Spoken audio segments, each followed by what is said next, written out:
सहदेव महाभारत के 5 पांडवों में सबसे छोटे भाई थे। वे पांडु और उनकी दूसरी पत्नी माद्री के पुत्र थे तथा उनके जुड़वा भाई नकुल थे। दोनों को अश्विनी कुमारों का वरदान माना जाता है। पांडु को एक शाप था कि वे अपनी पत्नियों के साथ सहवास करेंगे तो तुरंत मर जाएंगे। इसलिए कुंती के मंत्र से युधिष्ठिर, भीम और अर्जुन का जन्म हुआ। माद्री ने भी उसी मंत्र का उपयोग किया और अश्विनी कुमारों को आमंत्रित कर नकुल और सहदेव को जन्म दिया। जन्म के समय आकाशवाणी हुई कि ये दोनों भाई शक्ति और रूप में अश्विनी कुमारों से भी बढ़कर होंगे। पांडु बहुत ज्ञानी पुरुष थे। उनकी मृत्यु के बाद उन्होंने अपनी अंतिम इच्छा व्यक्त की थी कि उनके पुत्र उनके मृत शरीर, विशेष रूप से मस्तिष्क का कुछ हिस्सा खा लें ताकि उनका सारा ज्ञान पुत्रों में आ जाए। अन्य भाई डर गए, लेकिन सहदेव ने हिम्मत दिखाई और पिता की आज्ञा का पालन किया। उन्होंने पांडु के मस्तिष्क के 3 टुकड़े खाए। पहला टुकड़ा खाने से उन्हें भूतकाल का ज्ञान मिला, दूसरा टुकड़ा खाने से वर्तमान का ज्ञान हुआ, तीसरा टुकड़ा खाने से भविष्य दिखने लगा।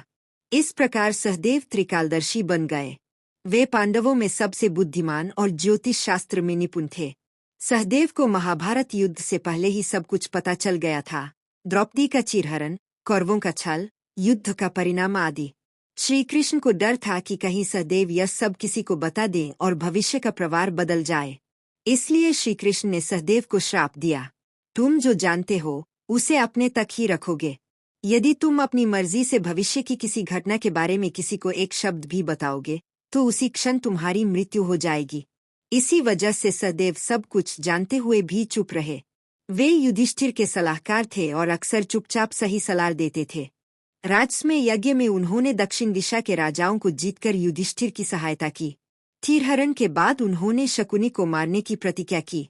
अज्ञातवास में वे विराट के यहाँ घोड़ों की देखभाल करते थे।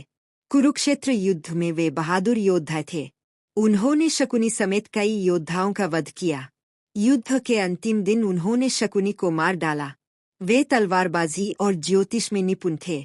सहदेव बहुत सुंदर, विनम्र और आज्ञाकारी थे। वे द्रौपदी के 5 पतियों में से एक थे। महाभारत युद्ध के बाद वे युधिष्ठिर के साथ हिमालय की यात्रा पर गए और अंत में स्वर्ग प्राप्त किया।